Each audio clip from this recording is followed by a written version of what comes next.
আসসালামু আলাইকুম ওয়া রাহমাতুল্লাহি ওয়া বারাকাতুহু। ওয়া আলাইকুম আসসালাম। আজকে তোমাদের ছোট্ট একটা হাদিস শোনাবো। হাদিস হলো সহিহ বুখারী 5973 নম্বর হাদিস।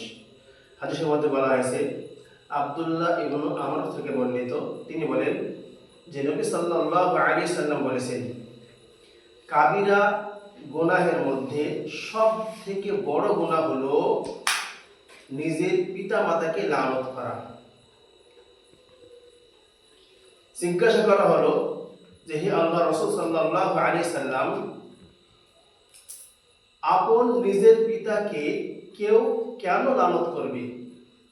তখন নবী সাল্লাল্লাহু আলাইহি সাল্লাম বললেন যে যখন সে অন্যের পিতাকে গালি দেয় তখন সে নিজের পিতাকে গালি দেয়।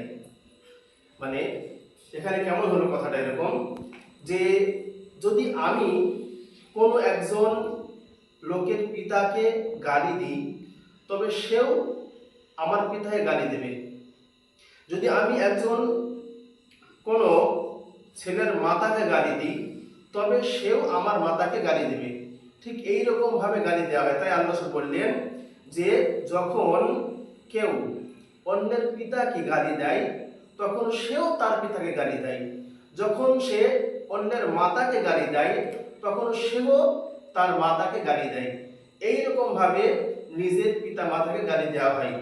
এই হাদিস দ্বারা আমরা এটা বুঝতে পারলাম, যখন আমরা অন্য কোনো লোকের পিতা মাতাকে গালি দেব তখন আমার গালি দেওয়ার জন্য আমি যে গালিটা দিলাম অন্যের পিতা কিংবা মাতাকে, তখন সেও কিন্তু আমার পিতা কিংবা মাতাকে গালি দেবে। যার জন্য বলা হয়েছে যদি আমি গালিটা না দিতাম তাহলে কিন্তু ওই ব্যক্তি আমার পিতা মাতাকে গালি দিত না। তাই আমি যেহেতু নিজে গালি দিলাম অন্যের পিতা মাতাকে, আর সে আবার পুনরায় ঘুরিয়ে আমার পিতা মাতাকে গালি দিল, অতএব এখানে আমি নিজেই নিজের পিতা মাতাকে গালি দিয়ে দিলাম। যার জন্য এই হাদিস দ্বারা প্রমাণ করা হয়েছে, বলা হয়েছে যে সবচাইতে আল্লাহ রাসূল বললেন যে বড় গুনাহ সেইটা যে নিজের পিতা মাতাকে গালি দেয়। গুনাহ কয় প্রকার? দুই প্রকার। একটা হচ্ছে ছোট সগীরা গুনাহ আর একটা হচ্ছে কাবিরা গুনাহ।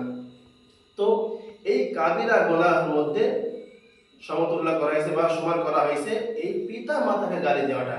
তো ইনশাআল্লাহ আমরা সকলে চেষ্টা করব। আমরা অনেকেই কিন্তু পিতা মাতাদের গালি দিয়ে থাকি। তো ইনশাআল্লাহ আমরা আজ থেকে যেহেতু এই হাদিসটা শুনলাম, তো আমরা চেষ্টা করব আমরা কোনো কারো পিতা মাতাকে গালি তো দেবই না এবং নিজের পিতা মাতাকে আমরা গালি দেব না ইনশাআল্লাহ। ওয়া তৌফিক ইল্লা বিল্লাহ। আসসালামু আলাইকুম ওয়া রাহমাতুল্লাহি ওয়া বারাকাতুহু।